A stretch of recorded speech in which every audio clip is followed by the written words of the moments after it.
Students, good morning. ये आज जो हमारा टॉपिक है वो इतना इम्पोर्टेंट है कि सिर्फ आप क्लास 8 हो, 9 हो, 10th हो वहीं तक नहीं, अब इवन कि आप कॉम्पिटिटिव एग्जाम्स भी देंगे तो इंग्लिश में नरेशन से सवाल बहुत पूछे जाते हैं, थोड़े से ट्रिकी हैं।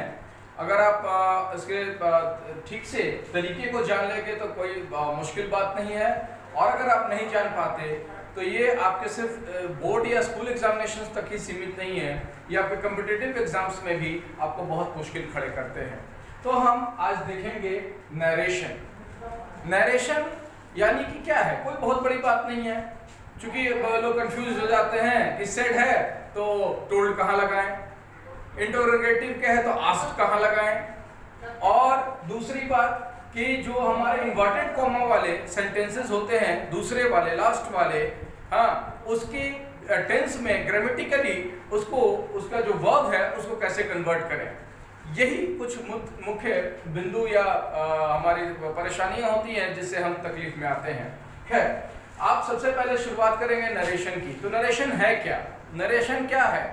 यानी कि दूसरे की बातों को आप तक रखना, यही इनडायरेक्ट है। और डायरेक्ट क्या है कि मैं खुद आपसे कोई बात कह रहा हूं। जैसे कि अब हम शुरुआत करते हैं, एक एग्जांपल लेते हैं सेंटेंस का, अभी वैसे हम लोग लिख करके भी करेंगे कि राम सेड। देखिए, पहले इंडेफिनिट सेंटेंस से शुरुआत करते हैं। इसके लिए आपको पहले बता दें कि ये दो पार्ट इसके मुख्य होते हैं। पहला तो रिपोर्टिंग वर्ब और दूसरा रिपोर्टिंग स्पीच। तो रिपोर्टिंग वर्ब क्या हो गया, आपके सरल भाषा में समझ लीजिए, आम भाषा में समझ लीजिए, तो रिपोर्टिंग वर्ब वो हो गया जो कि इन्वर्टेड कॉमा के पहले वाला सेंटेंस है, ठीक है। इन्वर्टेड कॉमा के बाद वाला सेंटेंस अभी बोर्ड पे हम बताएंगे, तो वो हो गया रिपोर्टिंग स्पीच, ठीक है। इसके बाद आपको ध्यान देना है, अगर आपको याद नहीं है तो आप बहुत मुश्किल में पड़ेंगे कि टाइप्स ऑफ सेंटेंसेस की कितने हैं, कि ये कौन सा एडजेक्टिव है, कि उसका नेगेटिव है, कि इंपरेटिव है, इंटरोगेटिव है, किस टाइप के सेंटेंसेस हैं, और टेंस पर आपको ध्यान देना है जो कि आप वहां पे कन्वर्ट करेंगे, उसको ट्रांसफॉर्म करेंगे। तो अब हम शुरुआत करते हैं नरेशन में। ये तो आप जान गए कि है क्या, कि किस तरीके से इसको हम डायरेक्ट को इनडायरेक्ट में चेंज करेंगे।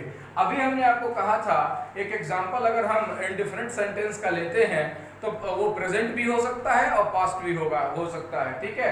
अभी हम प्रेजेंट इंडेफिनिट का देखेंगे कि हमने पहले कहा, एक एग्जांपल लिया कि राम सेड, ठीक है, I will go to school या आई गो टू स्कूल। चलिए पहले हम प्रेजेंट इंडेफिनिट सेंटेंसेस की बात कर लेते हैं। ये आप लोग ध्यान में रखेंगे कि इसको टाइप्स ऑफ सेंटेंसेस याद रखने आपको बहुत जरूरी है। टेंस में कि इंडेफिनिट क्या है, परफेक्ट क्या है, परफेक्ट कंटिन्यूअस वाले भी हो सकते हैं।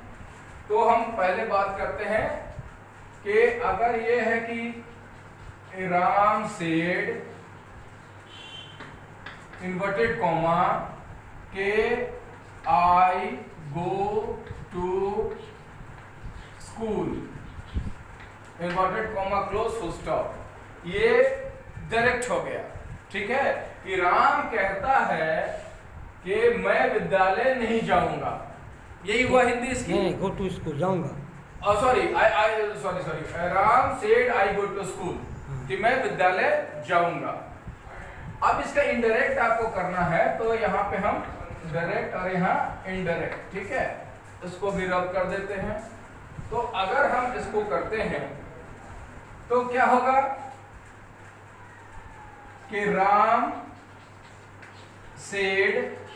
अब इस इन्वर्टेड कॉमा को हटाने के लिए हम क्या इसमें ऐड करेंगे, सिंपल डैट का, ठीक है। राम सेड डैट, इसके जगह पे ये आ गया।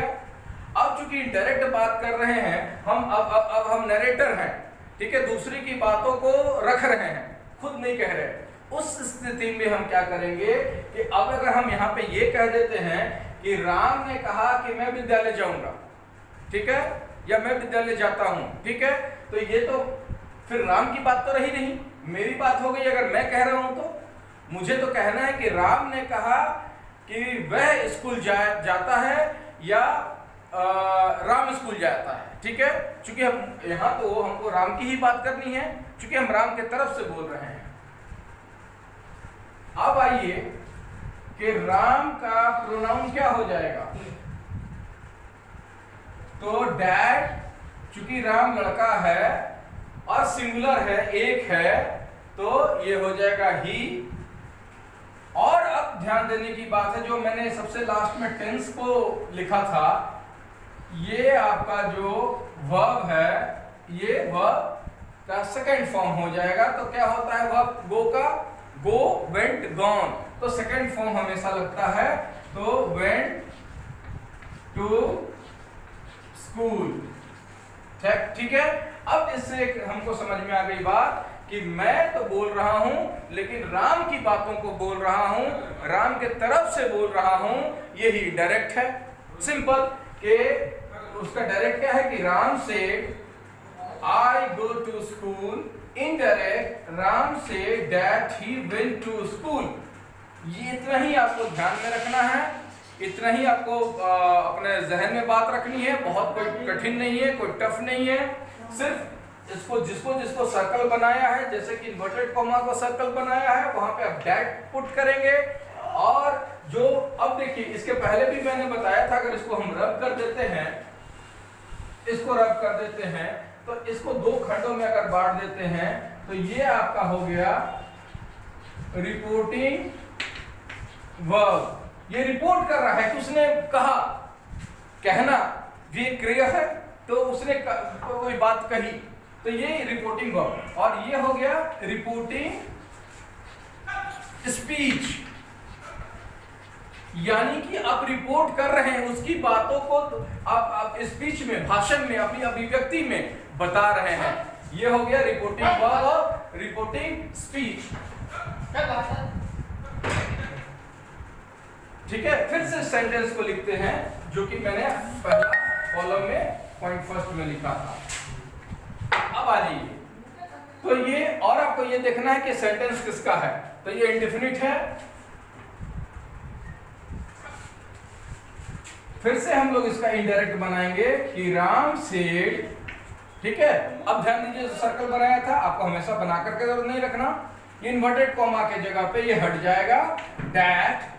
ठीक है।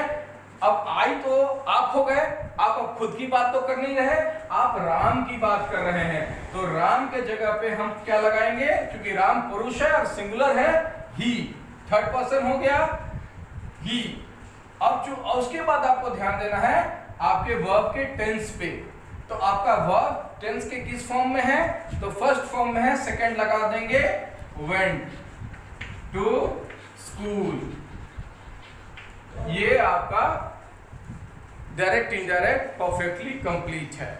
इसी प्रकार से आप परफेक्ट में भी, और अभी आपको हम सारा बता देंगे। अगर फ्यूचर के हों, जैसे अगर होता कि राम से dad I will go to school, तो आप क्या करते?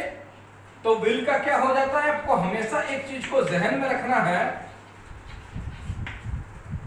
कि इसका सेकंड फॉर्म को डालना है। तो जब विल होगा यहां, और जब आप इनडायरेक्ट करेंगे तो पुट करेंगे। ये परफेक्टली हम आपको एक पूरा टेबल ही लिख करके दिखा देते हैं।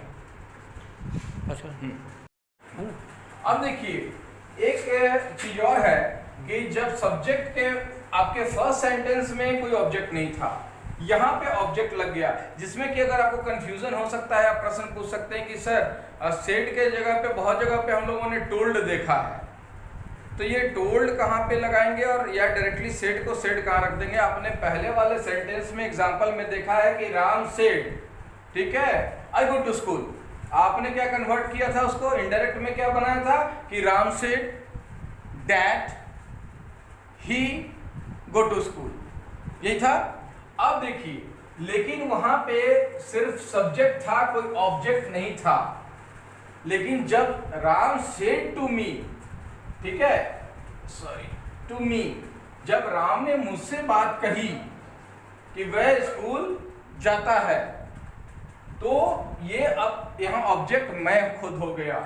तब इस स्थान पे राम टोल्ड। अब समझ गए ये अंतर कहाँ होता है?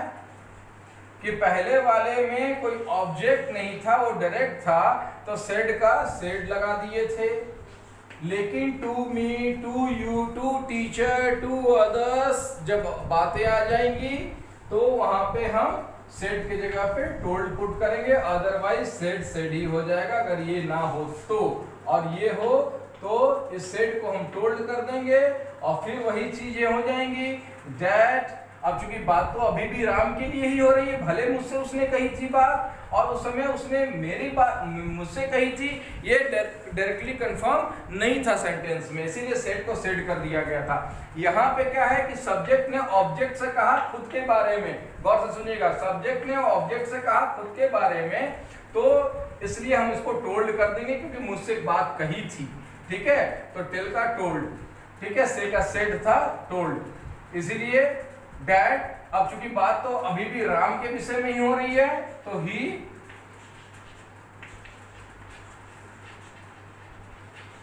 गो टू स्कूल। ये बहुत ज्यादा कंफ्यूज होने की बात नहीं है।